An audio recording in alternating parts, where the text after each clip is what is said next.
Hey everyone, it's Alex Ball with another episode of the No-Till Market Garden Podcast. I'm beyond excited to bring you all an in-person conversation with Brian Bates of Bear Creek Organic Farm.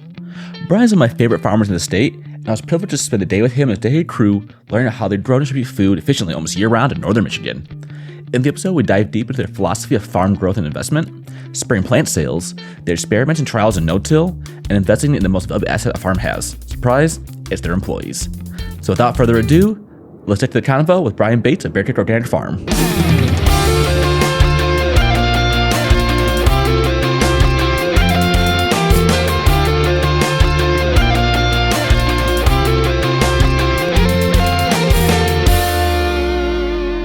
Today's episode of the No-Till Market Garden Podcast is brought to you by Orisha.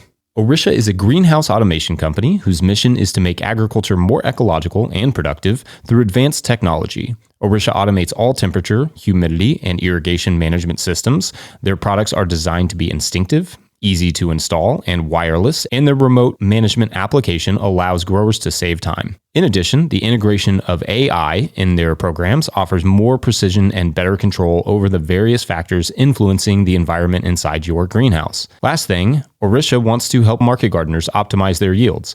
Automating allows a better quality of life, can save several weeks of labor costs, and saves nearly 20% in energy costs. Listeners can use the promo code NOTILGROWER, that's 3 words, NOTILGROWER, to get 15% off your order. Check them out at orisha.io. That's ORISHA.io. Today's episode is also brought to you by Rimmel Greenhouses. Whether it's tomatoes to market, flowers in the spring, or your family's harvest, growing in a greenhouse protected from the weather provides the right environment that you need for a harvest that you can count on. Rimmel Greenhouses are designed for durability and offer the quality that you need to grow productively year-round. Visit rimmelgreenhouses.com to get a quote today. If I may editorialize for a second, I own a Rimmel tunnel. I love it. We built it ourselves, and I really appreciated the quality of the tunnel as well as the customer service we received in the process. So make sure to check them out. All right. Back to the show. I'm super excited to be here with Brian Bates of Bear Creek Organic Farm. Brian, thank you so much for taking time out of your extremely busy schedule to chat with me about your farm. Thanks. I'm happy to be here. Oh, man. I have been so impressed by this operation here and just by all the folks you have working with you. So before we just started, where are you located? What USDA zone are you in? And how much land are you producing on? Yeah, good question. So we're in Petoskey, Michigan, which is in the northernmost reaches of the Lower Peninsula. So if Michigan's a mitten, we're at the tip of the finger. And we're Zone 5. So there's a lot of growers we talk to in Zone 5. The biggest difference is we probably get more snow. We're reasonably close to the lake, so our average is 10 feet of snow a winter. So we get a fair amount of snow, which makes some things hard, although it is nice insulation. And then farm is 75 acres, but we've never grown on more than 4. Okay. This was our first year doing 4. So most of the farm's existence has been on 3.5 acres. Gotcha. So on that 3 acres, how much of that would you say is an active production, or how many rotations are you getting out of that at a time? Yeah, almost everything is in active production. Okay. We rotate families. We do some bare season fallow, like peak season summer fallow. But of that, about an acre is in different greenhouses and hoop houses. So we've got 10 greenhouses and hoop houses that all together comprise an acre. And then our field production is in the other 2.5 acres. And maybe half an acre to an acre is out for the whole season. But lately, it's been all of it. All of it. Yeah. Oh, cool. So how long have you been at this site for, and how long have you been farming for in general? Yeah, we've been here since 2013, but that was really just a sort of an infrastructure year. This was an empty cow pasture when we came on this land. So we consider 13 year zero. Because there was no sales or anything like that. 2014 was our first year in business, which makes this toward the end of our 9th season. Okay. And for me personally, I worked on a couple different farms before this as a seasonal apprentice and then as a farm manager. So probably I had 3 seasons under my belt before we got going here. Okay. And I'm going to ask you, how did you get into farming? How did you even get started with this? You're first generation, right? I am first generation farming. Yeah, like any other wide-eyed, bushy-tailed college kid, I was just like, man, this climate change stuff is terrible. Somebody's got to do something. I really wanted to solve the problems of the world, but I also wanted to be realistic about it. And basically, my wife and I, my now wife, at that time girlfriend, we basically felt like there were so many problems that needed to be solved. We couldn't possibly do all of them. We didn't have skill sets to do everything. But we knew that a lot of the work that laid ahead for us as a community and as a society and civilization was going to be mentally demoralizing, right? So to fix some of these things that have taken generations to happen would take a long time. So we looked for something. We really wanted to find a way to sink our teeth into something that would feel productive on a day-to-day, that would give us a sense of satisfaction every day. And then when we step back, we could hope to see that we're maybe moving the needle. Yeah. But we didn't want to be involved with something that we might work our entire lifetime and not see any benefit. Maybe that's selfish, right? But we're just hands-on people. Yeah. We really like to do things. And so we really wanted to be involved in something where we got to do something. So we felt good. And we also felt like food was uniquely equipped in the climate change environmental space, that food is not as polarizing. Yeah. Right. And so a lot of the causes we care about, good, bad, or otherwise, tend to people throw their guard up pretty quickly. And we felt like food was one where we'd have a better chance of bringing people together than kind of yelling into the void. Yeah, it breaks down so many barriers, and everybody has to eat, so it's such an easy way. Easy, but it's a direct way to connect with people. It is. Yep. So you mentioned your wife originally. So how many people work on the farm, and how many people have been here to build this operation up? Yeah, so in the early days, it was just my wife and I, and both of us worked full-time off the farm. In fact, our experiences on other farms hadn't all been super positive. So our initial business plan that we went to the FSA loan office with was the 10-year plan was to never hire employees. Okay. Because we just assumed that if all of our experiences were poor, that was just the nature of working on a farm. And so we didn't want to subject anybody else to that. This was our dream. It didn't have to be anybody else. So we had a 10-year plan, no employees, and $150,000 in sales. That was the goal by year 10. And we thought, okay, we live off half that, and half of it is sort of expenses of operating. And that's just been sort of thrown out the window. So now there's 7 of us that work full-time year-round, and then there's probably another 7 to 9 that work in the main season. So I'd say peak season, we're like 14 to 16 employees. That's a big crew. It is. That's a lot of people. Yeah, it's a lot of people year-round full-time. That's unusual. Yeah. I don't see many farms that are able to have enough cash flow to keep people on that long time. And I bet you, not only do you see the same faces, but you probably retain so much knowledge from season to season. Probably makes just training just a lot less work. Yeah, it does. Training is easier, or maybe we're worse at it. If we had a new crew every year, maybe we'd have more SOPs than we do now. Instead, we're just like, oh yeah, talk to them. They know how to do it. But I think, cash flow is always tight. Yeah. And keeping people on year round makes that so. Sometimes I envy growers that end the year with a big pile of money to go into the next year or some version thereof. Yeah. We're definitely like week to week cash flow and need sales and all that jazz. But at the same time, I like the challenge. Yeah. Because if we have to answer to all these people, customers and employees every week, then I think it pushes us to be a better business. So I think there's some benefit there.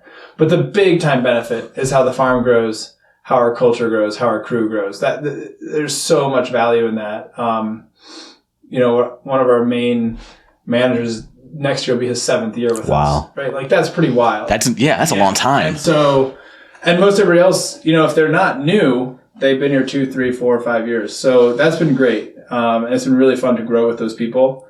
And, the other big benefit, I believe, is this is no longer just Anna and Brian's version of a farm.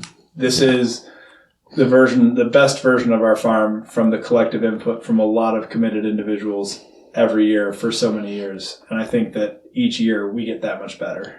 And just from our time today talking with some of your workers and just taking tours around, it seems like a real level of ownership that people have, not just of the business, but just of what they've done here. It seems like a real community. I think there's a lot of ownership, and I think that's one of those cool things about the off season is if we can make the math work, then the projects we can tackle together. In many ways, the off season is the only time we all work together at the same time. Yeah. So many times in the busy year, we're all going different directions. It's like we don't have a weekly team meeting or a daily team meeting. Like we just had a meeting this week, and it was the first time. Right now it's November. I don't know if that's going to screw up the recording, but right now it's November, and we just had a meeting this week. It was the first time my wife, me, and everyone on the crew has been in the same spot this whole calendar year. Wow. Right. So we're just busy, and we've got a lot of different things going on, and so there's just not a lot of time to sit down and chat. So that's one of the cool things with the slower season is we're working together a lot more. We're tackling different projects, and we're dreaming about what can happen in the years ahead. And I think that builds that ownership. We meet and discuss what we want to achieve. And then in November and December, and then in January, February, March, we do things that we said we want to do to achieve what we want to achieve in the next season. So like we decide it, then we do it, then we do a season with those things, and then we do it again. That's super interesting. It sounds like a level of like radical independence in a good way, where folks aren't being micromanaged. Because like, how many other farms you go to and say, "Yeah, we all haven't been together," and like that's kind of a rare thing to hear. That it is in a good way. It is. I mean, I think sometimes we also don't have like proper job descriptions, and I still am not sure if that's a net positive or net negative. Sometimes I think it'd be so much easier if like the greenhouse was one person's job. And like something else was one person's job. But in our experience, the farm operates outside of the 40-hour work week. So like if anything is one person's job, historically, my wife or I have just been the only ones left to pick up the slack. Yeah. And so at this point, it's more of just a ton of cross training and everybody can do everything. And then we find our rhythms. Like in the main season, there's definitely certain people that do more of certain things, but anyone could do anything at any time potentially. Wow, this is a very flexible workforce on some level. Yeah. Even though you said that no one has any defined roles, what do you think? What do you think you focus on mainly besides overseeing and running the operation? Do you have any like a market manager or someone who manages a seedling production? How do you figure that out? That's a good question. I realized just as I said that one person does have a defined role. So we did actually make a sales manager position this year because our market has grown a lot. And so we do have one individual who is in charge of that. So we do have one role that way. In terms of my time, I would say this year's been interesting. I would say I'm pretty evenly spread between everything. I harvest a lot. I market a lot. I communicate like with customers a lot. I work in the market. I never feel like I get to do as much of all the things as I want to do, but I would say I'm pretty evenly spread. So it's a little bit of just a bookkeeping personal note, but one of the things we're going to shift towards, so I've always just been on hourly payroll like everybody else. And so one thing we're going to shift in next season is because we have so many different things going on, and I seem to be pretty involved in all of them. We're thinking of moving my line item of compensation to like general overhead. Okay. Because I'm not exclusively in production. Okay. Yeah. I'm not exclusively in sales. And it feels like if I feel obligated to any one of those things, I don't feel like I'm giving it as much as I should. So the roles are evolving. Our farm has changed a lot since COVID started. And so the roles are really evolving, and we're trying to not get too strict about things and just make sure we do what makes the most sense. Yeah. And I know there's some seasonalities to the workforce, but what are the hours like that your crew works? I know you said you're here year round. So what do you try to stay to? How do you manage, that for your crew that work balance? Yeah, it's a good question. We've really worked on this over the years. I mean, we've really had some pretty frank conversations with folks about this. We want to avoid burnout. Yeah. We also want to avoid being short on people. We also want to acknowledge that even if somebody works here year round, there simply is more to do in July than there is to do in January. Yeah. And so how do we balance that, right? Like it just doesn't seem to work out for the business if everyone's just an even 40 hours year round, because those 40 hours, you need 80 in July and you could do 20 in January, whatever. So best thing we've been able to come up with so far is we stopped working in January. Okay. And we kind of work a full year, February through December. Okay. Yeah. And then, so you're going to get full time. And then we invented something that we call January PTO. Okay. So over the 11 months of the year that aren't January, you accrue PTO exclusively for January. Okay. Right? I like that. So then if you work a full-time amount of hours for those 11 months, then when it comes to be the end of the year, you have a personal PTO bank that should pay you approximately 75% of what you'd earn if you worked full-time for the 5.5 weeks we're off. And this way, nobody's on unemployment or financially insecure. And this way, it's not just regular PTO. It's specifically for that seasonality. That seems to have gone over pretty well. So if somebody wants to take a long trip, they can do it in January. If somebody wants to, trying to unplug or recharge, they can do it in January. Throughout the year, we've got other PTO and things like that. But that seems to have been our best attempt to get this sort of seasonal balance. And I would say peak season, most people are working between 40 and 45 hours. Wow, that's pretty sustainable. That's a good amount of work. It is pretty sustainable. And then slow time of year is probably like 35. And then the thing that we came up with a couple years ago that I've really liked is we rotate Sundays. Okay, so the farm runs 7 days a week, but we're really on for 6 days. So the market's open 6 days, we're harvesting 6 days. But on Sunday, like we have 10 greenhouses and hoop houses. So anybody who has those structures knows there's like venting and watering and irrigation, things like that you need to do. So there's basically 21, we call them 21 peak season Sundays, basically from end of April into September. And there's 7 of us that are full-time year-round. So we each have to take 3. So across the whole main season, half of the year, you're only going to have to work 3 Sundays. Wow, but that's if we nice. spread the load, nobody has to work every Sunday. Yeah. And that's worked out really well. We just do ranked choice voting. So they submit their top 6 choices. I get all the choices, then just pull out a calendar, see how things land, and then the ones that nobody chose, I take. yeah, exactly. Exactly. The boss always has to. I mean, look, like the Sunday thing really came born out of necessity when my wife and I had our first kid. Yeah. Because up until then, we did every Sunday. Yeah. We did every Saturday and Sunday. So this was this thing where we just kind of realized for our own personal work-life balance, we're going to need to spread the load on Sundays. And for a minute, we had somebody who wanted to work on Sundays, and that was cool, but we realized that wasn't always going to be the case. So this was our solution for that. You mentioned earlier that your original plan was to 10 years, $150,000, no employees. Yeah. At what point, you come here now, we've gone far from that plan. Folks, check out the Instagram. You'll see they've changed quite a bit since then. What point did you say, we need employees? We need people here taking on some of this work. It really didn't happen that way. Really? So we were still stuck on the not going to have employees train. And then, we both had off-farm jobs. And one of my coworkers asked if they could help me out after work when I worked. And I thought, sure. Obviously, there's enough work. Yeah. And I said, sure. And so he was kind of our first quote-unquote employee, although we didn't have proper payroll or anything set up. But it was pretty cool. And we learned through that process, he seemed cool with it. Yeah. We seemed cool with it. Maybe it doesn't have to suck. Yeah. And so that fall, a student at the local community college, an adult student, they were an adult student, but a student at the community college, he reached out to my wife. That's where my wife works. Okay. He reached out to my wife and said, hey, we have to do this internship for my class in an environmental-based organization. And they had a whole list of places, but I really thought it'd be interesting to work at your farm. And my wife told me that, and she was like, "Hey, look, you do what you want, but he's not the best dude." And so I was like, "All right, well, let me sit down with him and I'll talk to him." It's worked out okay with this first guy, and he was excellent. Yeah. I mean, he was motivated.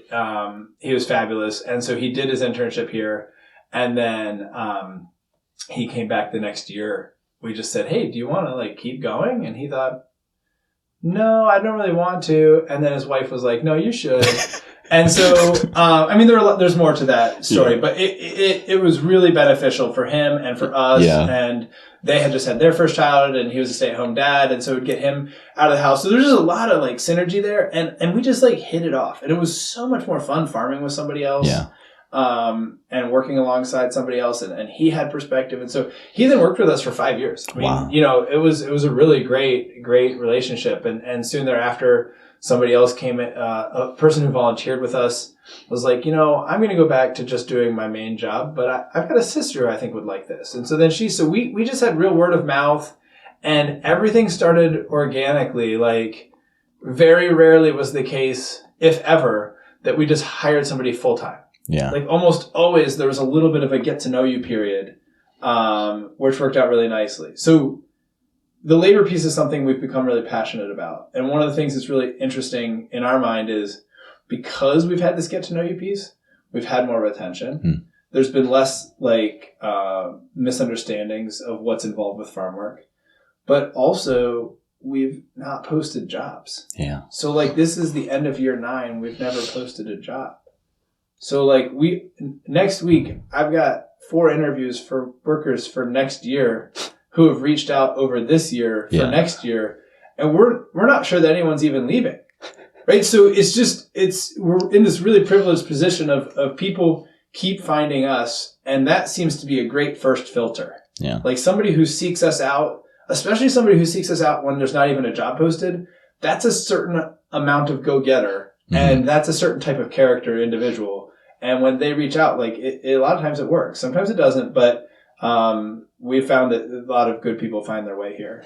I think that speaks volumes to the culture that y'all have created here, that people can either hear from you, be customers, or just from word of mouth and be like, "Hey, you gotta check these people out. You gotta get out there and you gotta, try to get on board and see what's going on." It's been awesome that way.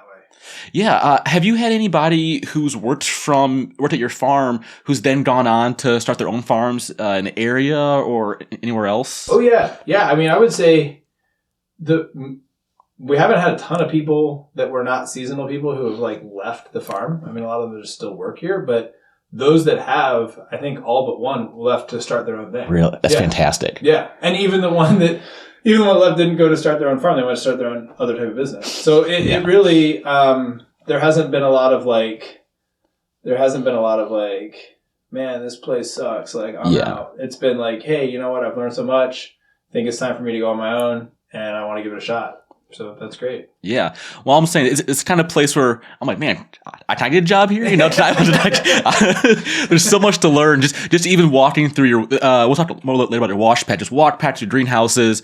There's so many systems in place, and there's so much thoughtfulness, and let's say forward momentum in all the steps that is infectious. That I can see people come here and then not only just to grow amazing food with you, but just to maybe embody some of that culture so they can take it with them as they go on to this next place. We were talking about this. We've done a bunch of trips as a crew the last month and a half. We visited 15 other farms and farm markets and done a bunch of field trips as a crew to go see other things. And one of the things that we've definitely learned and that has sort of come up is our business is not big enough to offer all the bells and whistles of a corporate job somewhere. Yeah. But we're small enough that you can be really involved in almost everything.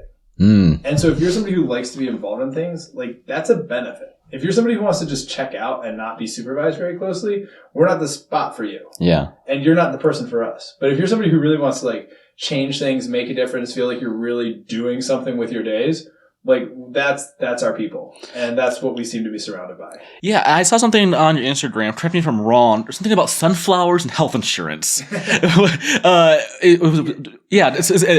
tell me more about that. Yeah, no, I mean, obviously, we live in America, so health insurance is this, like monkey on every business's back. And if you're a big business, it's a way to keep people who might not otherwise want to stay. And if you're a small business, it's this benefit that is almost impossible to offer, and then people leave you for the big business, right? Yeah. Or what? Some combination. Or you have a lot of mixed farm households where like somebody's carrying the benefits and somebody's carrying the farm, or whatever. Yeah. And we have just felt like over the years, my wife and I have just thought, gosh, this is something where if we were ever able to carve out a spot in the budget to offer health insurance, we would have obtained like the holy grail of small scale farming. Like the thing that makes people leave that wouldn't otherwise want to leave, you could then provide and they wouldn't have to leave. Yeah. You know what I mean? Yeah, totally. And so we just thought, okay, like, and that's just always been on our mind. And there's just a sequence of events. I mean, a lot of things changed on our farm and with COVID and with how we think of healthcare and time off. And we just really, like it or not, found ourselves stuck in the throes of all of this for a multi-year span. And this summer, we said, why don't we just find out what it would cost? Yeah. And so we reached out to our insurance company, which is not our health insurance. Like the farm has a bunch of different insurances. So we're a good customer. And so we said, hey, you do all these other things for us. Do you guys do health insurance? And they said, yeah, we do it. And they're an independent broker. So it's not like they have to give us their policy. They can speak pretty honestly with us.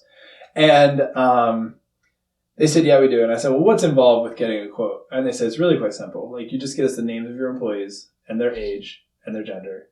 And that's all we need. Yeah. I don't even remember if gender was part of it. Honestly, I think it was just their name and age. And then they could generate a quote. And I was like, that seems super simple. And they were like, it is. And I was like, well, I'm nervous what happens next. Yeah, if that easy. Right. So the hard part then is figuring out the plans. But the moral of the story was, we have a young workforce, just as it happens. That just the way that it is. We have a relatively young set of employees. Everybody's in their 20s and 30s for the most part. And then insurance is really dictated by your age in broad strokes when you're a small business plan. And so the quotes we read about by Google or whatever, we were about half of that.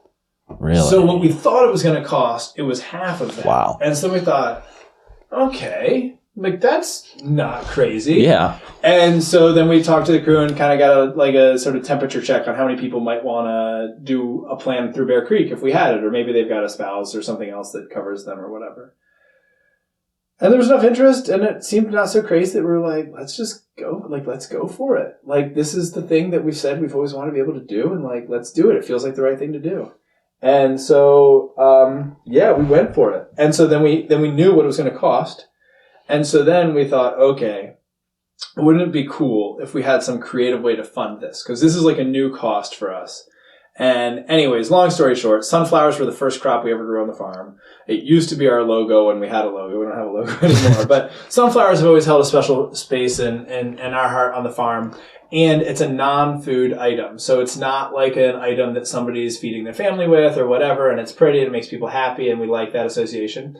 So we thought, let's do this. Let's take all the sunflower sales and just put 100% of the sunflower sales towards the health insurance budget. Wow. And then we'll tell customers that. Maybe they'll want to buy more sunflowers. Maybe they'll think this is a cool thing to support and sunflowers make people happy. And if the sunflowers aren't the cheapest bunch of sunflowers in the history of the world, it's doing something good and it's not where somebody's pinching pennies to feed their family. Yeah. So we thought this was a way to, because the other option we discussed was if adding health insurance was going to add this overall percentage cost to our business, then we would spread that across all of our products. And we didn't love that there was such inflationary pressure in the marketplace already. Yeah. It didn't feel great to raise prices on food again after doing it again. So we thought if we could isolate this to sunflowers, and we might do another crop in the future, but if we could isolate it to these other crops that are not food crops, we could communicate the message clearly and purely. People would understand it, and it wouldn't affect the food price. But by the way, the food they're buying just got a lot better for their community because now the people growing that food, they've got health insurance. Man, that's powerful. I like that's really powerful stuff, man. And Today's episode of the No-Till Market Garden podcast is brought to you by Tilth Soil. This Cleveland, Ohio-based company is producing some of the highest quality potting mixes out there. One of the biggest lessons I learned in farming is the importance of good seed starting mixes, and that's why I included Tilth Soil in my book and have been using their seed starting mix, Sprout, on my farm since 2020. Tilth Soil produces potting mixes approved for use in organic operations like our own. Their living soil is made with fully composted food waste they collect and process themselves. Whether you need a cubic yard super sack once a year or ongoing deliveries for your year-round operation, Tilth has you covered. The team at Tilth can help with shipping, coordination, and provide ongoing support throughout the growing season.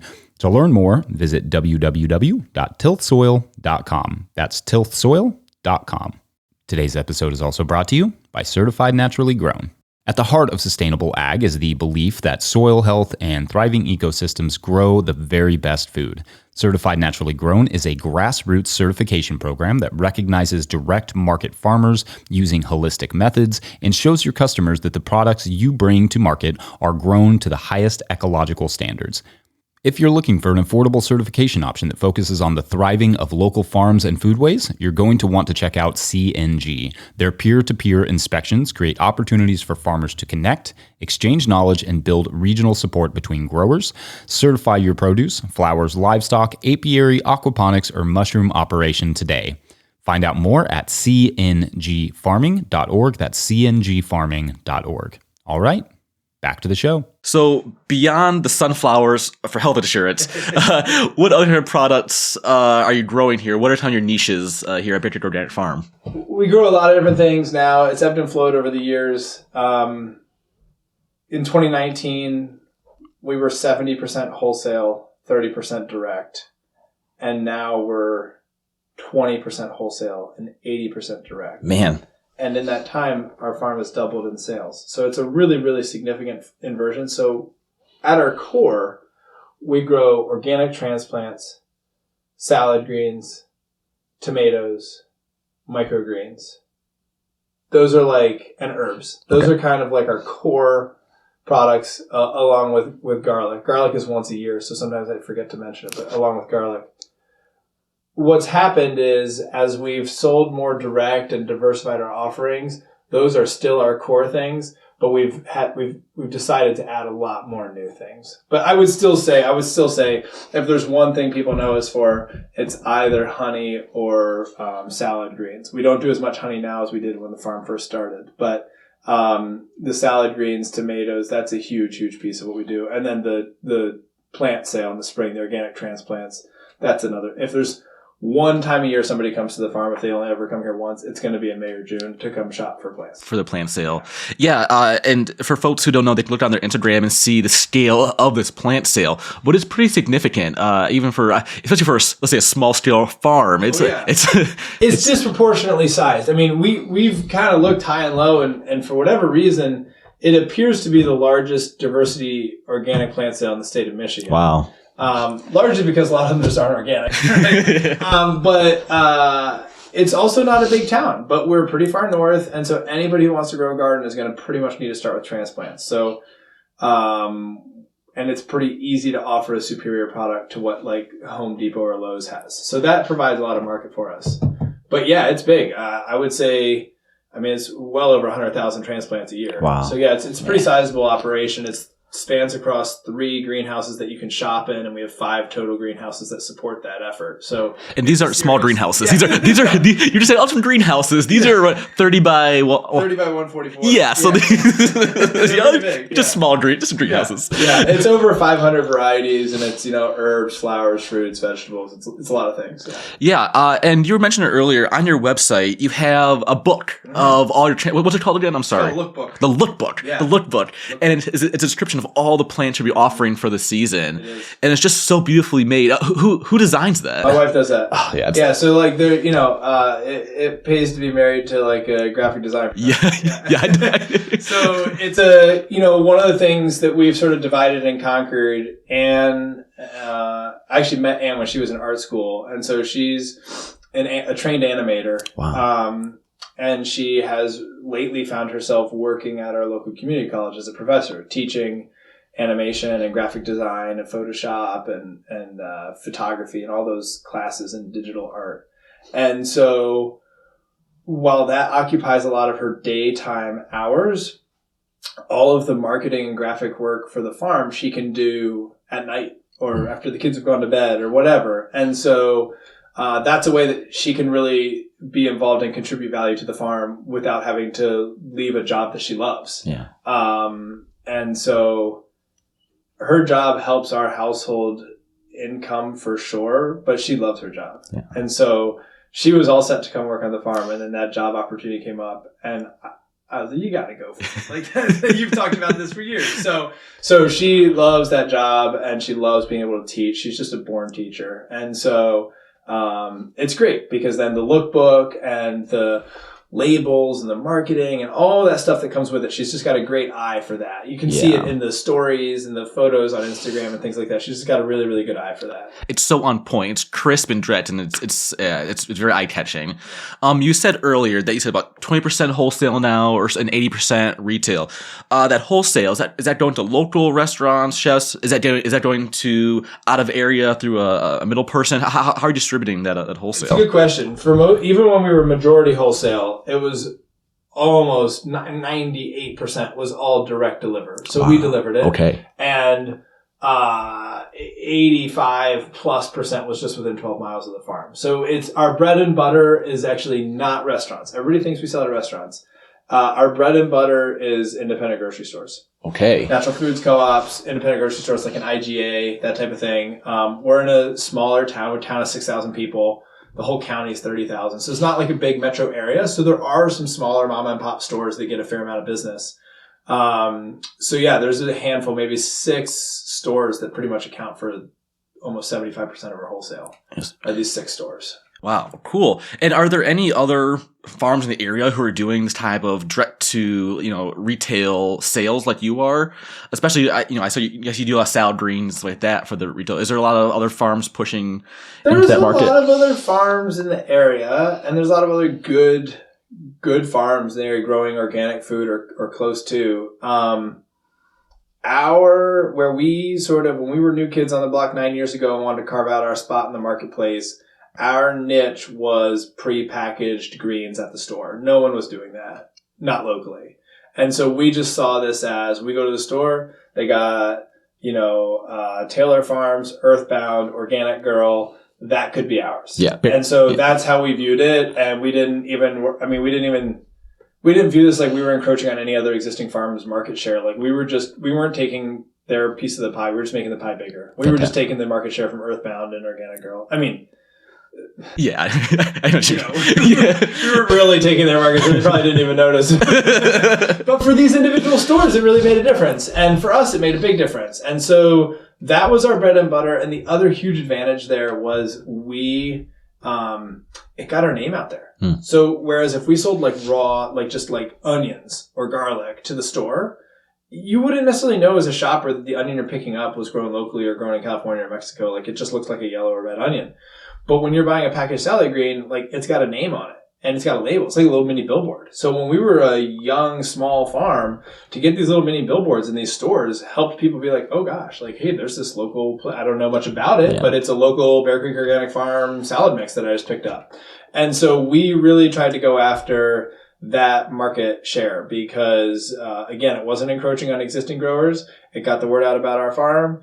It was a unique offering for the marketplace, and we felt like we could do it pretty well. And that's really panned out for us. And I bet, correct me if I'm wrong, that if you're having this farm fresh product going to a retail customer, that the quality is going to be immense and going to reduce the shrink or the waste for the person selling the product, which is there's more for value. We actually had stores ask us not to put a Best By date on it because it kept for so long that they didn't want to have to throw it away because it was still good. Unfortunately, we ended up having to start putting Best By date on. Well, certainly for it helped with lot code tracking, but also we noticed some stores weren't as carefully managed. So like some pretty tired looking greens might stay on the shelf. So we started adding the Best By date to force them to rotate their product to benefit our brand perception has been what we've leaned into. But now it works out great. And pretty much everybody we sell to, we deliver to twice a week. So they don't really have to worry too much because each delivery is good at a minimum for the next 3 deliveries. So they've got plenty of chances to keep it fresh. And that's why we didn't feel so bad about adding a date to force them to rotate because we're there so often. So often. And how many miles are these stores? How far is the town from the farm for folks? Yeah, so the main town, Petoskey, is 3 miles from the farm. And then Harbor Springs probably is like, I don't know, 10 miles. Wow, it's not far. That's very close. Yeah, that's nice. Yeah, we can do all the deliveries. Like we just leave in the morning, hit all the spots, and come back. You're back within an hour and a half. Wow, yeah, that's real lean. That's what you need. That's the way you have to. So that the 20% is the wholesale, 80% is retail. I want to know more about this farm store y'all built during COVID. Again, you can go on Instagram, check it out. It's beautiful. Tell me how this started and kind of how's it grown this year or two during COVID. Yeah, well, we'd always gone to farmers markets 50 weeks of the year. We took off Thanksgiving and Christmas, but we'd go to farmers market year round, and then we sell wholesale year round. And when COVID began, we felt like that would have been, March-ish timeframe. We were getting ready for the season. We were seeding. A lot of things had already been seeded, but a lot of things hadn't been seeded. And we also just weren't sure what was going to happen. Like, there's just a lot of uncertainty. And sometimes it's hard to remember because so much has happened since then. But the key was uncertainty. Yeah. And one thing we don't like is uncertainty. Perhaps evidenced by our commitment to 10 hoop houses and greenhouses. we have a business that really we want to be able to control as much as we can. We don't carry crop insurance. It's too diverse. We're not in a position to be able to be like, oh, bad year. Like that's not the way we run our business. So we wanted certainty and we thought, okay, we're not terribly far from town. What if we consciously stepped back from farmers markets this year? We found some way to sell product on the farm. And we have no CSA. So there's not like we could have tapped into the, whatever. So we thought, okay, maybe we'd sell on the farm if we could recoup half of what we would have made at farmer's market. We had the PPP loan. We thought, okay, we might be able to get through this year. And this is really just like survival mode. And so we thought if we can recoup half of what we would have done at market, use our PPP loan to keep our people employed, maybe there'd be some extra demand on wholesale. We, who knows what's going to happen. We thought that seemed like a good idea. And so then the question was, where on earth are we going to do this? And so we had a storage barn. Of course, I wanted to build something new. That's preposterous. So we had a storage barn that we built and it had a bunch of junk in it and a workshop in the back. And we thought that's probably our best option. It's near the driveway. It's near the parking area. It seems possible. And every year on the anniversary of the market opening, I post on social media what it looked like before because I'm just still y'all can't even understand. You would have thought we'd been here 50 years for how much crap was in that barn. And so we bought some shipping containers online that got delivered. And effectively, we bought shipping containers in a dumpster. A big one, a truck dumpster. And we just emptied that place out. And we were like, if it was a keep it, save it, put it in the shipping container. If it's garbage, put it in the dumpster. We need to empty this place out. And so we did that. And then we took some tables from our greenhouse and put them in there. And we cut a hole in the wall and put a little screen door in there. And it was really hot in the summer, really cold in the winter. So we did splurge and have somebody spray foam to keep it, because we knew the produce would suffer that way. And we were like, okay, if we open this in June, that would be perfect. We were due with our second child. So this is May of 2020. We're like, okay, if we open in June, we will have a few weeks of operating it under our belt before we have our second child. And then at least that way we can get up and go and work out all the kinks. Well, 5 days before we opened, we went into labor a month early, 5 weeks early. And I was like, holy crap. So we were like 2 days away from opening, and we're like at the hospital with this like little baby. And it's just like, oh my goodness gracious. And people took mercy on us for sure. And we had a great team, right? This goes back to having a good team. We had a good team. Everybody stepped up. And we opened on June 17th of 2020. And it went okay. We were like, this is okay. Okay. This is okay. This is different. We're learning. This is okay. And then as summer went on, we're like, this is all right. This is all right. Like, there's some things that are better, some things where this are all right. And then as things went later, we were like, this is good. Like, this is kind of cool. Like, we're not schlepping our stuff every morning. Yeah. Like, sales were a little better than we thought. And, we thought, we actually we might match our farmers market sales. Instead of hitting half, we might match. And then as time went on, I said, we might exceed our farmers market sales. Yeah. And when the dust had settled, at the end of the year, we had done 1.5 times what we would have done at market, which was effectively 3 times what we were hoping to do to salvage to get by. We'd incurred a ton more costs as all new projects, but what we could see was there was momentum. Yeah. And what else we could see was we couldn't stop. Like, too many people liked it. We saw the benefits. There were a couple key takeaways here that I've shared and I'll always share with folks because it really changed how we think about our business. Keep in mind, we didn't have a CSA. We didn't sell to a lot of restaurants. We sold to grocery stores, as wholesale, and at farmers market. And so here's the biggest takeaways I can think of that just come back to mind all the time. First of all, we thought we'd made a mistake at first because so few people came. But it was this weird mind bender where fewer people came than when we were at a farmer's market, but they were spending more. Yeah. So our parking lot felt empty. There were hours where the market would have nobody in it. Okay? But then at the end of the day, the sales were okay. Gotcha. And so this was this weird, it was really hard to get used to, like, emotionally, because it felt like a ghost town at times, right? I mean, we had to start coming up with projects for the person working the market to do because there were such spans with nobody in there.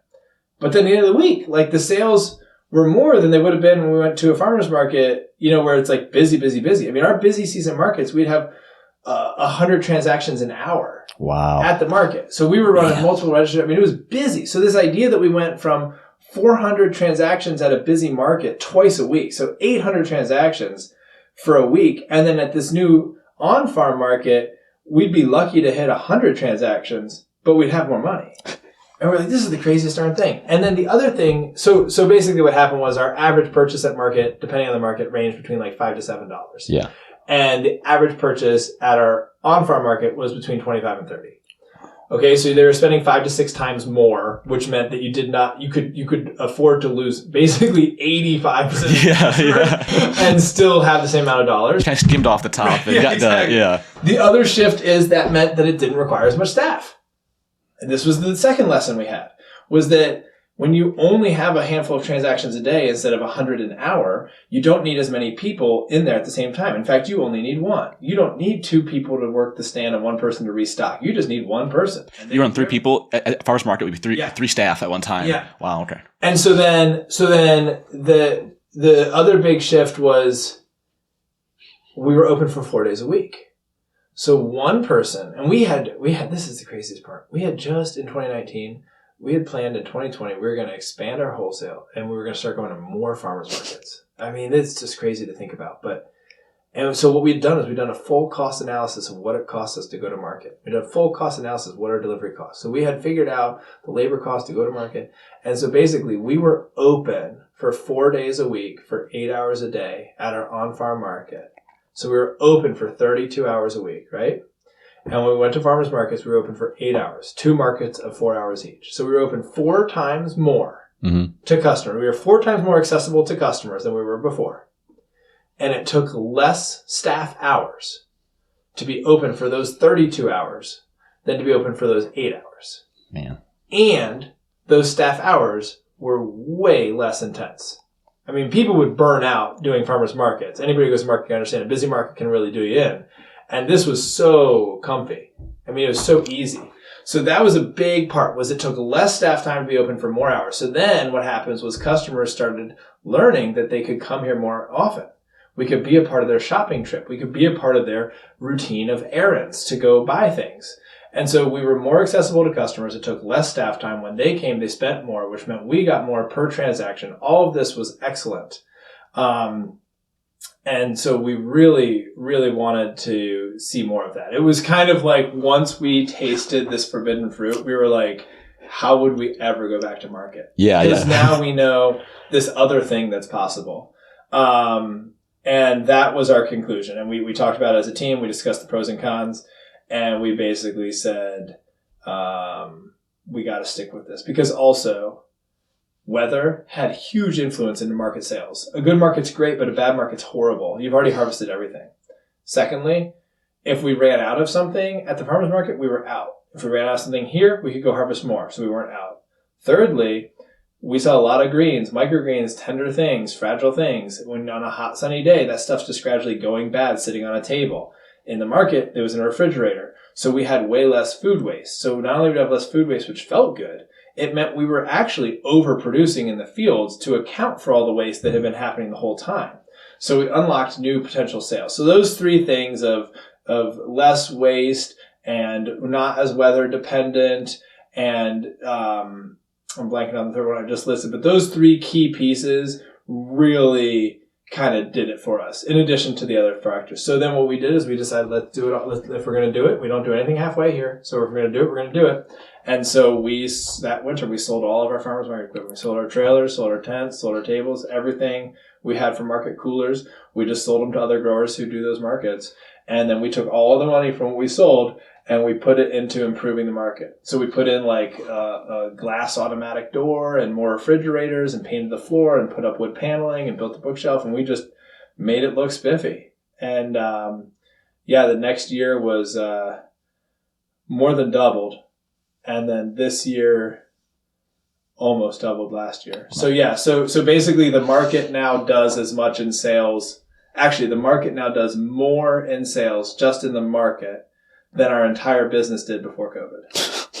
Jeez. Yeah, it's insane. It doesn't even make sense. seem real sometimes. Yeah. And it sounds like it's something that maybe if it wasn't for this, it wouldn't have pushed you 100%. to go into this new thing. 100%. You never would have. I am so glad that this Brian doesn't have to explain what happened to that Brian. Like, if there's a version of Brian that's in 2022 still going to a farmer's market and doesn't know what would have been possible if we started doing this, that'd be so hard to explain. But no, it's been huge and it's been transformative. It's been transformative for how we think of our crew, how we think of our farm, how our customers think of us, who becomes our customer. Now we're open 6 days a week. We have a dedicated market manager. We don't leave the farm to sell anything except for our quick wholesale drops, which just takes 90 minutes in the morning. I mean, it's really, really, really transformed things. I'm positive we would not even be discussing offering healthcare to our employees if we did not have this market. I am certain we would not be talking about having 14 employees in the summer if we did not have this market. I mean, there are so many things that this made possible for us.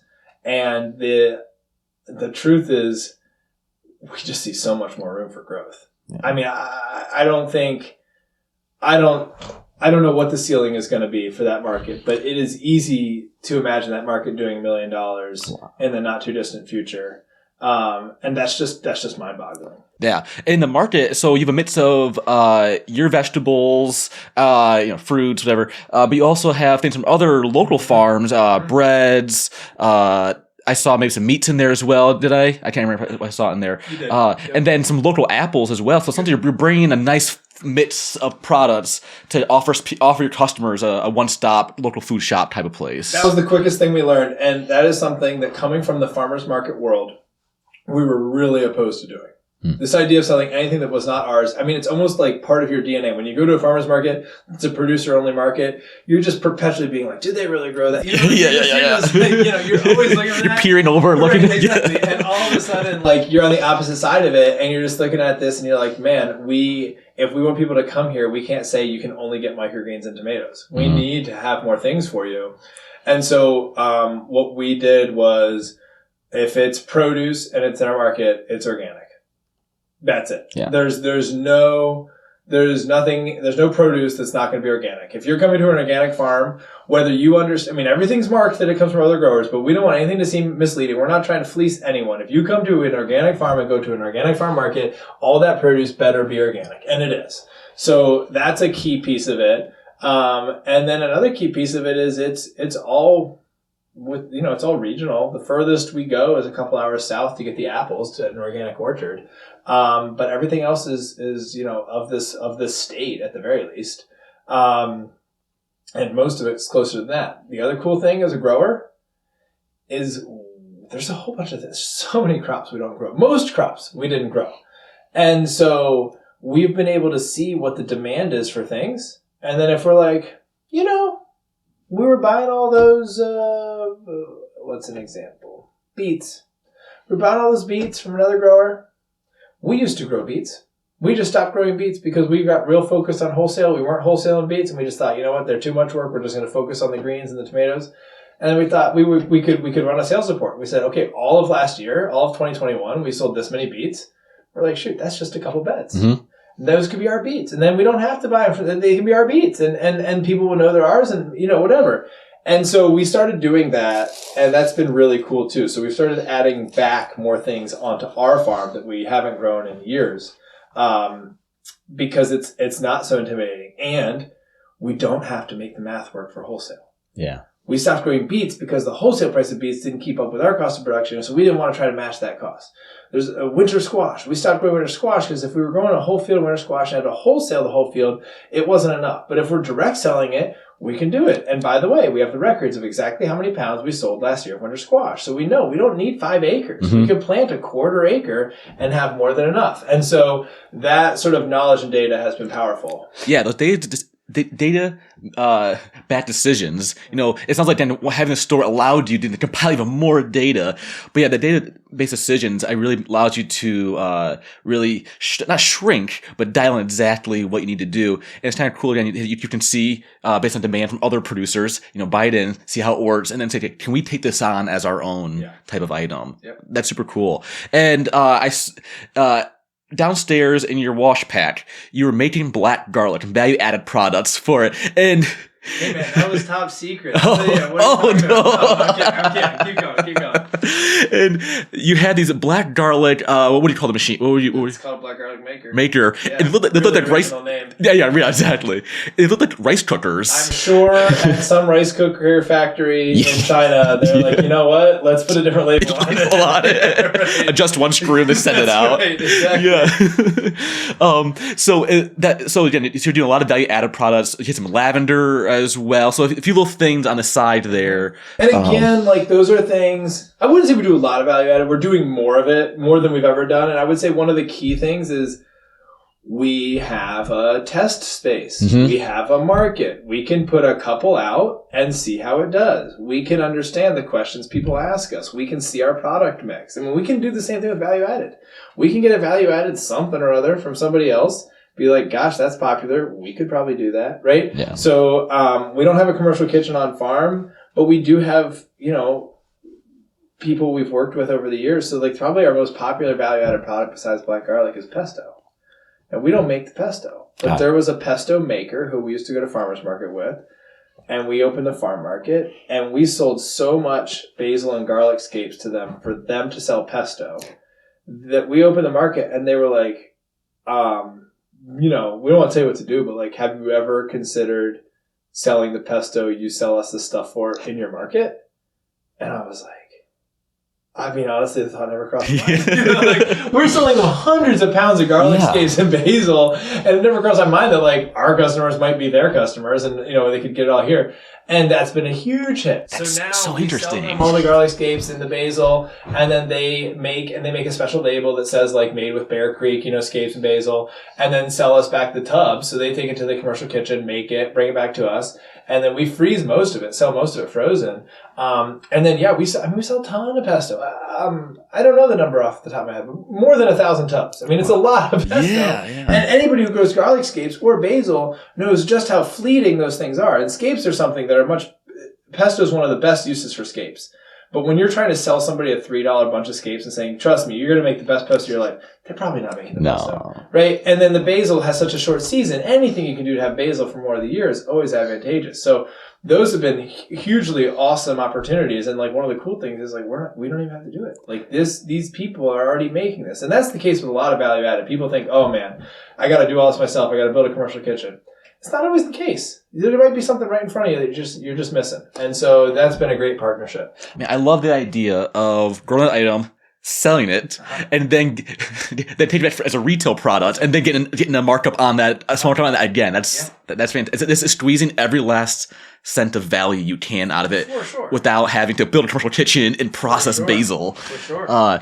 So we've talked a lot about your store, and I just want to get into a little bit of time if we have left. I want to get into how you manage your production on the farm, how your soil health and stuff like that. One thing I've seen at your property is a mix of some no-till production, some tractor-based production. How do you see your soil preparation and like soil fertility? How do you manage that at your place? Yeah, so soil fertility, I mean, it's like a whole nother podcast. Yeah. I think let's say this. I took soil science in college. Okay. One class.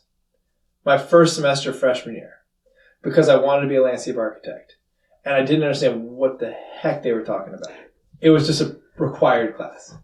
Knowing what I know now, I really wish I would have paid more attention to that class. I'm like, oh man, like cations, anions, like I definitely did labs on this, but like I threw that notebook away. Like I have no idea.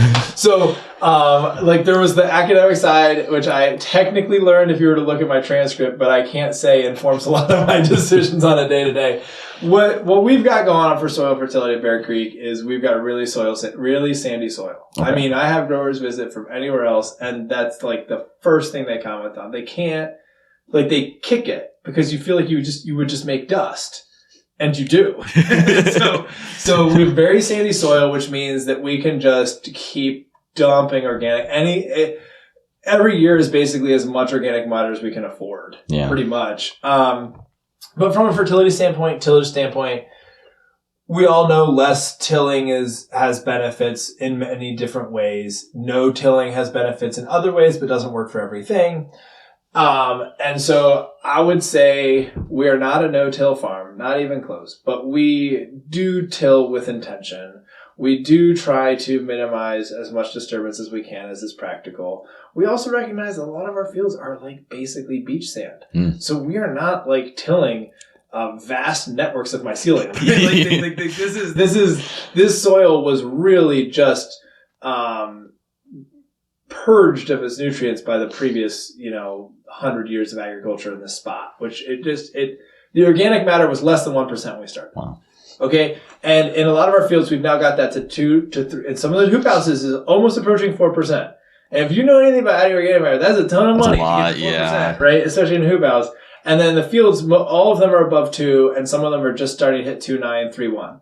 So that's been a huge project, huge undertaking. It's also one of the reasons why we are only on those 3.5 acres, is the time it takes to amend these soils, the cost it takes to amend these soils, makes the idea of bringing a new acre into production both time-consuming and very expensive. Yeah. Because to get that organic matter to something we can use is really time-intensive. So like we have another acre we're looking forward to bringing into production. I've been cover cropping and amending it for 3 years before we would plant the first crop in it because it was so sandy. Wow. And it's not that we couldn't plant something there. We just know it's going to do better in the existing fields. So I'm looking forward to the day. We've got basically an 8-acre block that we can work with, 7 acres. I'm looking forward to the day where all 7 acres are of equal value. We can get some serious rotation going. But right now, it's like as much as we can afford. Soil testing, super big on that. I mean, that is one takeaway I did from college. I did end up getting a job on the organic cover crop research farm. So I did do a lot of soil sampling in college, and I understood that and tissue testing. So we sample everything at least once a year. Most things get twice a year. So we're pretty dialed in. We have a tremendous relationship with Morgan Composting, whose main product is Dairy Dew, if people are familiar with that. So they've worked with us hand in hand since the get-go to make sure we're adding what we need, where we need, as much as we can afford. If I'm like, gosh, I really want to improve this, but it's too expensive, they might be like, hey, well, have you considered this? So The cool thing with Dairy Do is those folks work with most of their business is with conventional ag. Even though most of their products are organic, most of their customers are conventional, which puts them in a very unique position of they're perpetually justifying the addition of organic amendments in conventional systems, for which the price point is different and the bulk is harder than consider synthetic inputs. So one thing that they're really good at is they're good at helping us find maybe a more cost-effective option than what I'm seeing just in the organic conversations, because they're usually trying to argue this to like a 10,000 acre potato grower who can't put on 20 yards of compost per acre. Yeah. And so they're really good at that. So we've benefited a lot from that relationship. But yeah, we're noticing in some of the tunnels, we're having a little bit of declining yields. I'm not going to lie. I mean, there's some things that we clearly, that tunnel space is hard because there's no natural systems taking place in it. There's no rainfall or whatever. So you do need, and you're cropping it intensively. So you need to put back in a lot. So we got a couple tunnels that are on our list to try to really turn back around. It's not like nothing grows. It's just like, hey, this thing was doing 10,000 pounds last year, and now it's doing 2 years ago. Last year did 8,000. This year's doing 7,000. Feels like we're going in the wrong direction. What can we do to correct it? So there's a couple things like that that we're trying to combat. But the key takeaway here is we have super sandy soil, and we pretty much divide crops into long season crops and short season crops, and then basically like fruiting crops like peppers, eggplants, zucchini, and then vegetative crops like lettuce. We grow a lot of salads. So we have a field that's managed for salads. So that's quick turns, 2 to 3 crops per area per year. It is tilled somewhat more frequently, quick incorporation of residue, and no walkways, no aisles, no nothing, just really densely packed. And then we have our long season fruiting crops, which are predominantly planted into weed mat, not single-use plastic, but like multi-year weed mat. And so those have burnt holes, and those ones are longer season crops to keep the weed pressure down and there's way less soil disturbance in those crops. You mentioned earlier that you are doing some cover cropping, long-term cover cropping on these fields. What are you using mainly right now for this organic matter remediation? Yeah, it depends on the season, but I mean, like my summer favorite is buckwheat. Again, we have bees, so we love that. We love buckwheat. We love clover. And then like my favorite in the veggie rotation is if we can get a oat pea in the fall, have it winter kill. That seems to be the best field each spring. When you've got that winter killed oat pea residue in there, I just love the way those fields grow. So that's my favorite for like the first fields in spring. And then the later planted stuff, we'll do a rye vetch. None of this is like wildly creative. We'll do a rye vetch that we can take that longer into the spring and plant the later season stuff. I worked, like I said, on this cover crop research farm at Penn State when I was at school there. And we grew, like the specialty of that project that I was on was called cover crop cocktails. Okay. So it was all about these like wild species diverse mixes and trying to see what all the benefits were. And one of my takeaways there was a lot of it was complicated. It was hard to seed evenly. Like getting stand establishment without proper equipment was really challenging. And in most cases, most growers defaulted to what they knew. Yeah. And so I don't want to say I'm defaulting to what I know, but I do want to say that I used to try to replicate those mixes. And at a certain point, I'm like, this is ridiculous. So the fact that we're cover cropping something is better than nothing. We've done like epic fields of sorghum Sudan grass and some like really fun, interesting things. But at the end of the day, it seems like the clovers, like we are cover cropping with intention. So when we want more nitrogen, we're running legumes. When we want more weed suppression in the mid-season, we're doing buckwheat. And then one of the best things we've done is a tactic from Ann and Eric Nordell in Pennsylvania called weeding the soil, not the crop. So if we've got a field we know is going to be, say, garlic next year, we bare fallow that soil for the period that it will be garlic next year, and we'll cultivate that whole field like every 7 to 10 days for the entire season. So we're germinating and killing all the weeds of the season that the subsequent crop will be there. Gotcha. So that's a cool tactic that we've tried to implement when it makes sense. Man, it sounds like you're just doing whatever makes sense at that time. For every part of our business. Yeah. I mean, really, for every part of our business, whatever makes sense at that time. If if this country, like, I love that we're working out healthcare. Yeah. If this country figures out a way to offer healthcare, we'll stop doing healthcare. Yeah. I love that we've got an on-farm market. If using the old barn doesn't keep working, we need to build a new one, we'll build a new one. Like, whatever, like we don't want to get stuck in our ways. We don't want to be dogmatic about anything. We're doing some no-till, seeing how it's working. We're learning. We didn't bet the farm on it, but we're some things do better, some things don't do as well. And like, what can we do to improve that? So we're always like, we just really want to make sure we're nimble, we're moving forward with intention, and we've got buy-in. So I want to make sure that like we're all on the same page. We feel like this is a good idea, and we give it a shot. And if it doesn't work, that's on us. Yeah. One thing I've noticed here and you've mentioned is that, this ability and this constant push of evolving and growing new parts of your business. How do you cash flow these larger projects? Are you hooked up with a local ag bank? Are you how do you keep growing your business? How do you leverage that capital? Thoughts and prayers. It's a lot of bets, definitely. Like, if we feel like it's going to work, but we've borrowed lots of money. Definitely. I've never been shy about that. Anytime I've spoken before or written anything before, we're pretty transparent about that. We're also first generation farmers and didn't have any land to start with or anything like that. So we always knew that would be part of the equation. And I'm not opposed to it. I think it keeps us sharp, makes us a better operator.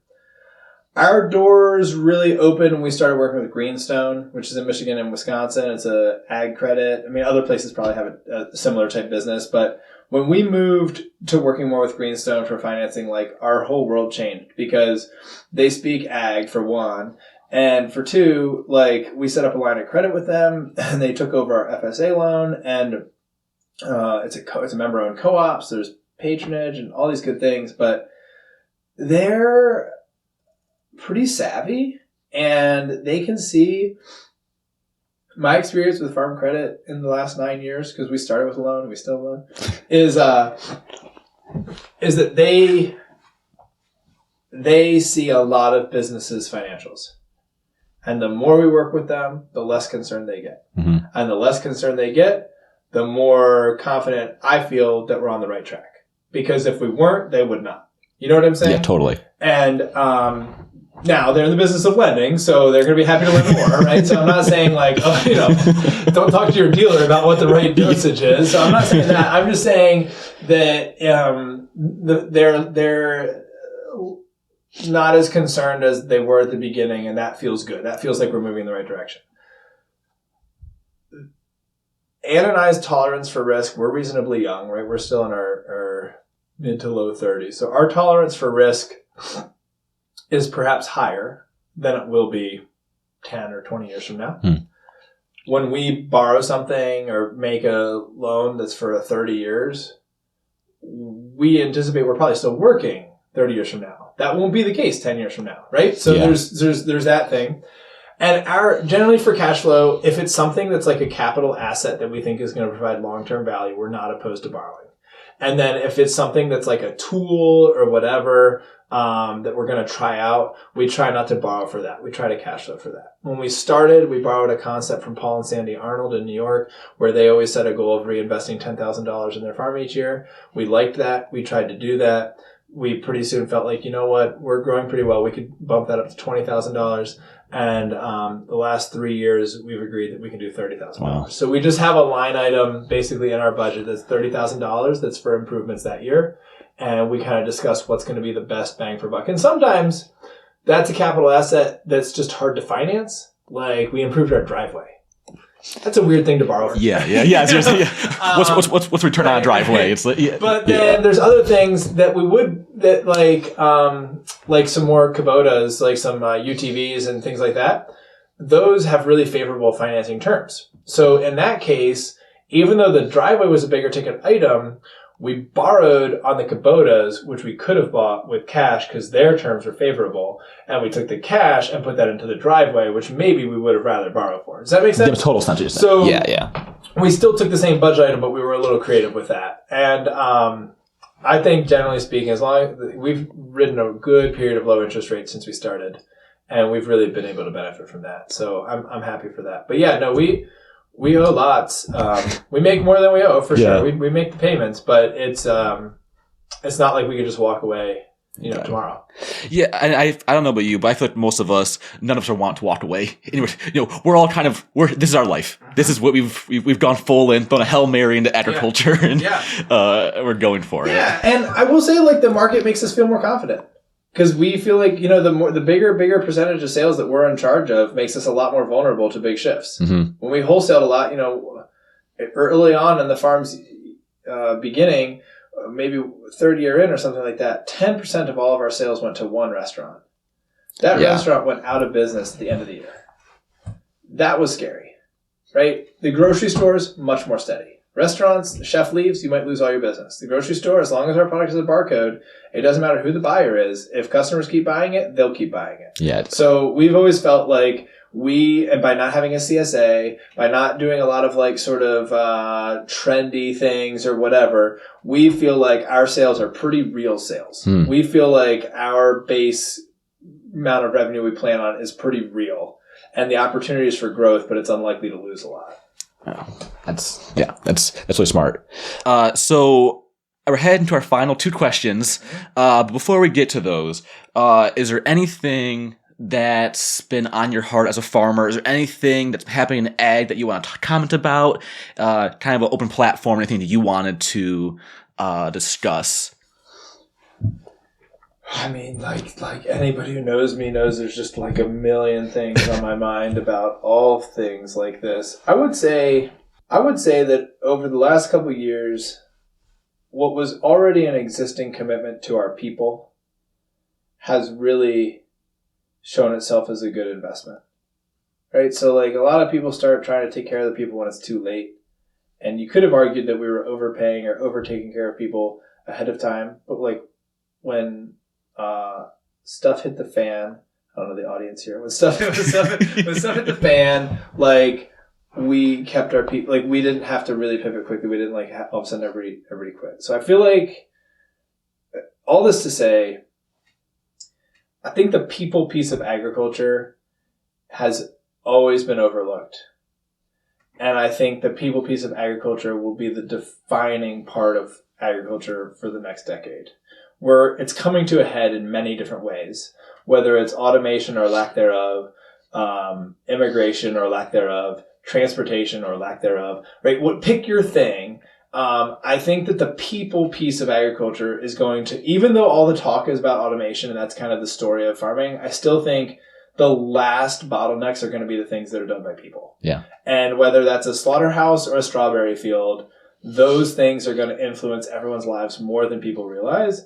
And I think that we need to understand what our role is in that system. I will never replace a big farm in California. So I'm not quick to throw those farms under the bus. If we need those farms, and those farms need people. And the people that work on my farm are not the same people that work on that farm, but we're all people. And so I feel like that's a key piece, is there seems to be a really big binary in people in agriculture. Is there's those you see and those you don't. Yeah. And I find that a lot of our customers love seeing us and seeing the people who grow our food. And they might make the mistake of thinking that's how all food is grown. And then I think there's people who see the bad part and they might make the mistake that that's how all food is grown. So I just think the people piece is, the more we can put that front and center, the better, in all facets. I really care a lot about the people piece. And I think as time has gone on, we got into this because of climate change. And I think we'll get out of this because of people. Or what we get the most out of this is because of people.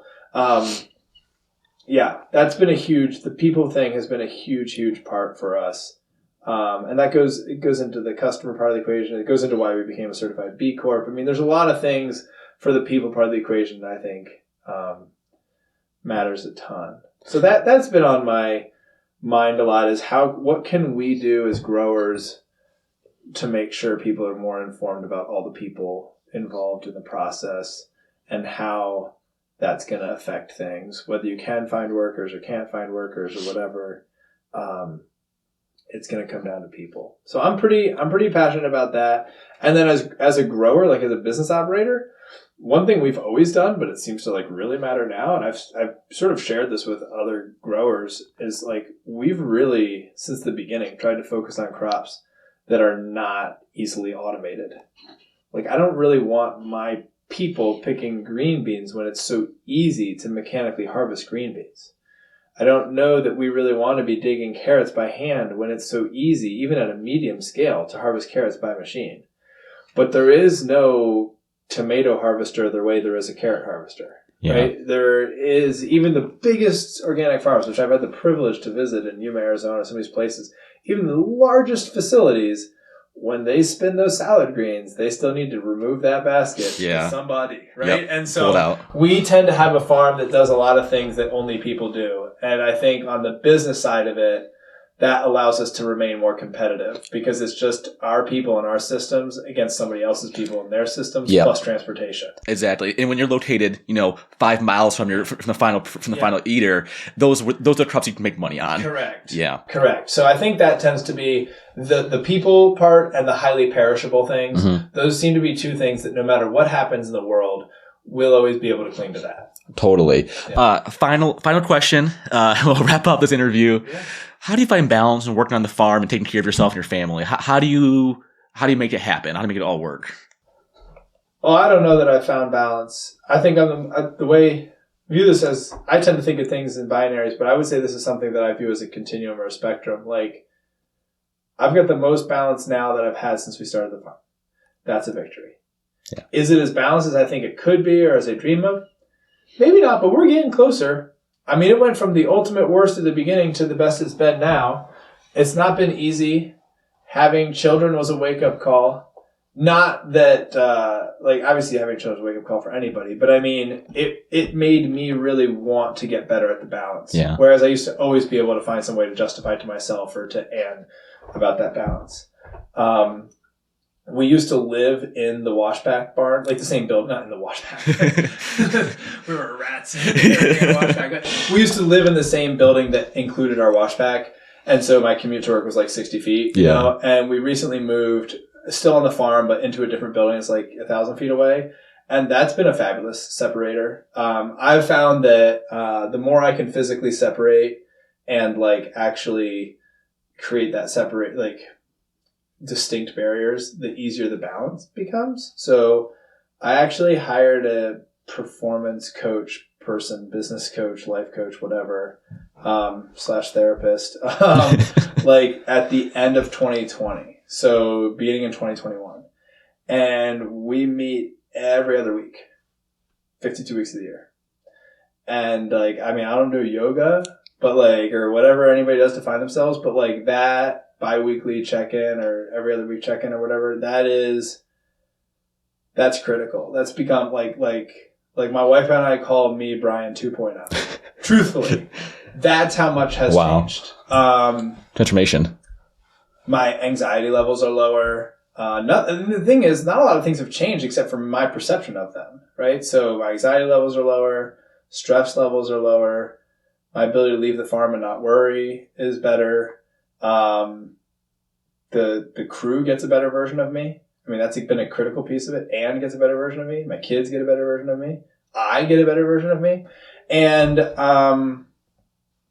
I think like, it's just been a lot of like telling myself like it's going to be okay, but not like, I don't accept that.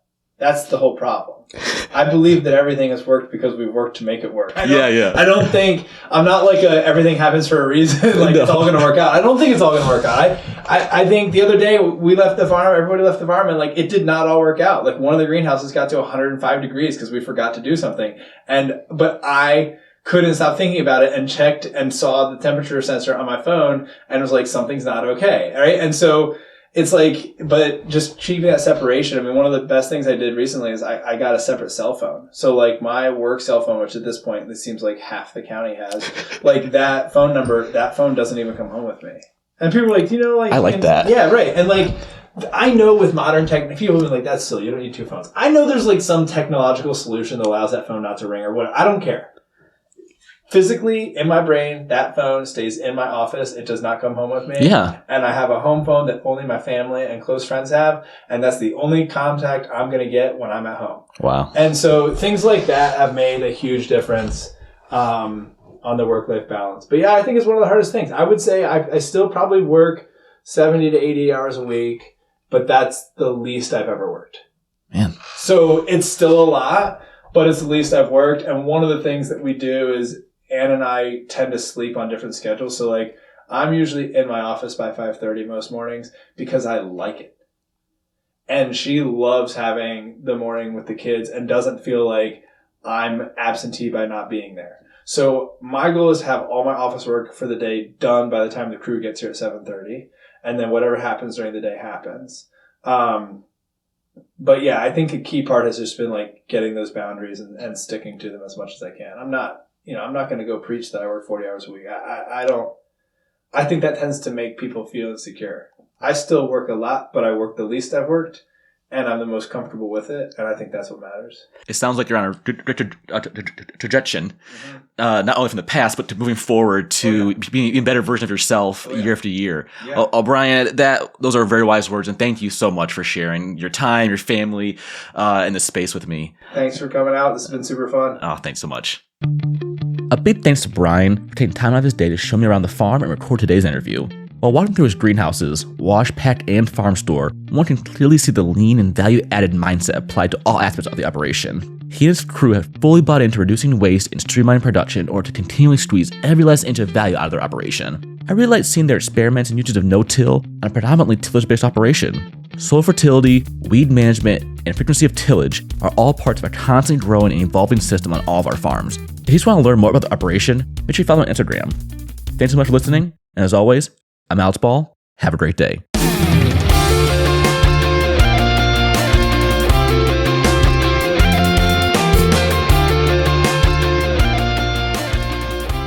Hey, you all, Farmer Jesse here, just jumping in real quick to catch you up on some of what we have going on. First, have you checked out the No-Till Growers Forum yet? We're up to over 700 members or something there and growing. Would love to have you all join us to chat about everything from soil management to farm business management.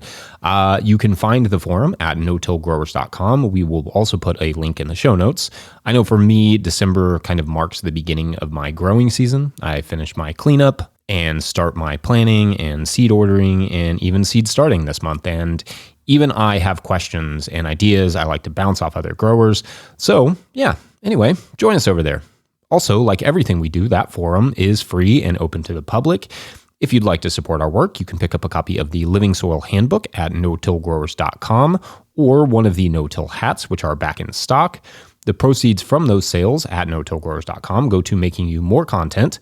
So that's a win-win if there ever was one. Or lastly, you can always become a Patreon member at patreon.com/no-tillgrowers, where not only may you get discounts on our stuff, but at a certain level, or if you just bump up from one level to another, you get a shout out on the show. So big shout outs this week to these amazing folks: Scott Roser, Rob Soma, Sean at All About the Garden, Bob, Paul Gagne, Joseph Sanguinetti, Bill Altman, Ian at Grindstone Farms, Danny Rodriguez, Alex Savatsky, Pear Tree Hill Farm, Steve Burr, Stephanie and Alex, Stephen Smith, Jason Ruel, Oh Hi Roots, Scott Harris, Earth Care Farmer Jane Murner Cynical, Asia Smith, Tony Lopez, Clement, Thomas Eliason, Judson Taylor, Grown Up Farm, Jacob Arthur, Bob and Ann Patton of Hexhamshire Organics, Jared Kirst at Rivendale Farm, Dan Brisebois, Jay McCombs, Tim Baldwin, Esoterra Culinary, Steve Larson, Fiona and Donnie of Firefly Farms, and Jen Lawrence.